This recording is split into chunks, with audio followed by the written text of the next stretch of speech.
Assalamualaikum warahmatullahi wabarakatuh.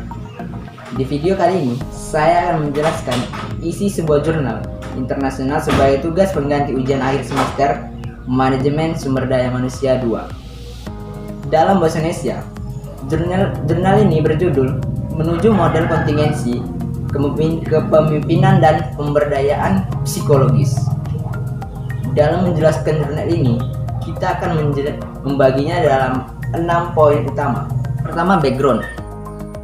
Jurnal ini dilatar belakangi oleh masalah-masalah organisasi modern dalam menghadapi dan tantangan yang belum pernah terjadi sebelumnya dalam lingkungan kompetitif yang serba cepat, berteknologi tinggi, dan berbasis informasi dewasa ini. Seraya semakin banyak organisasi bergerak menuju struktur organisasi yang terdesentralisasi dan tipe organisasi-organisasi. Para anggota organisasi di segala tingkatan terukur untuk mengambil tanggung jawab yang lebih besar untuk tugas pekerjaan dan perilaku kerja mereka sendiri. 2. Research problem atau permasalahan penelitian. Di jurnal ini, saya menemukan 3 permasalahan penelitian. Yang pertama, kapan kepemimpinan diri harus didorong?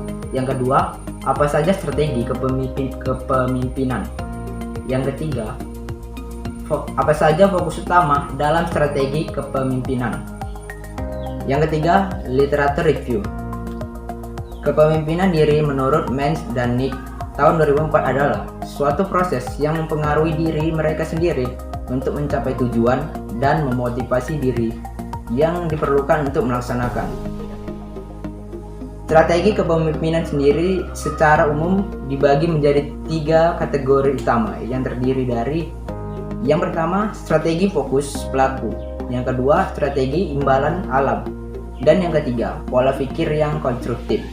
Menurut Menz dan Nick tahun 2004, strategi yang difokuskan perilaku dirancang untuk meningkatkan kesadaran diri, menuntun pada pengelolaan perilaku yang sukses yang melibatkan tugas-tugas yang tidak menyenangkan. Berdasarkan teori pengendalian diri dan manajemen diri, perilaku kepemimpinan sendiri yang difokuskan mencakup pengamatan diri, pengaturan tujuan diri, penghargaan diri, dan koreksi diri sendiri. Yang keempat, research method atau metode penelitian. Dari jurnal ini, saya menemukan metode pencarian dan riset masa depan. Yang kelima, result atau hasil. Penerapan yang cukup besar. Inisiatif untuk kepemimpinan diri dalam organisasi modern saat ini. Model itu menyarankan bahwa dorongan kepemimpinan mengikut diri sendiri melalui pendekatan yang memberdayakan tidak selalu tepat.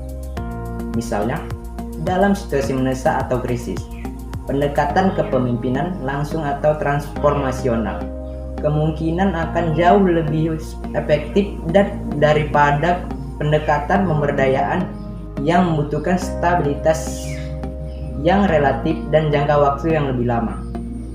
Yang keenam atau yang terakhir adalah conclusion atau kesimpulan.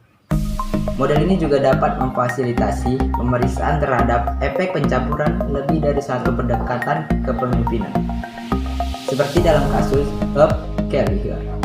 Secara khusus, para peneliti bisa menyelidiki apakah pendekatan transformasi atau pemberdayaan yang dipadukan akan menghasilkan tingkat kepemimpinan, komitmen, kreativitas, dan pemberdayaan psikologis yang lebih tinggi daripada pendekatan yang digunakan dalam isolasi.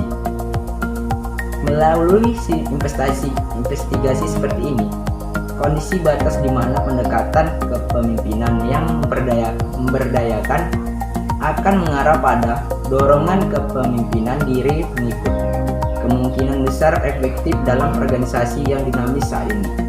Sekianlah penjelasan saya dalam video ini, semoga bermanfaat.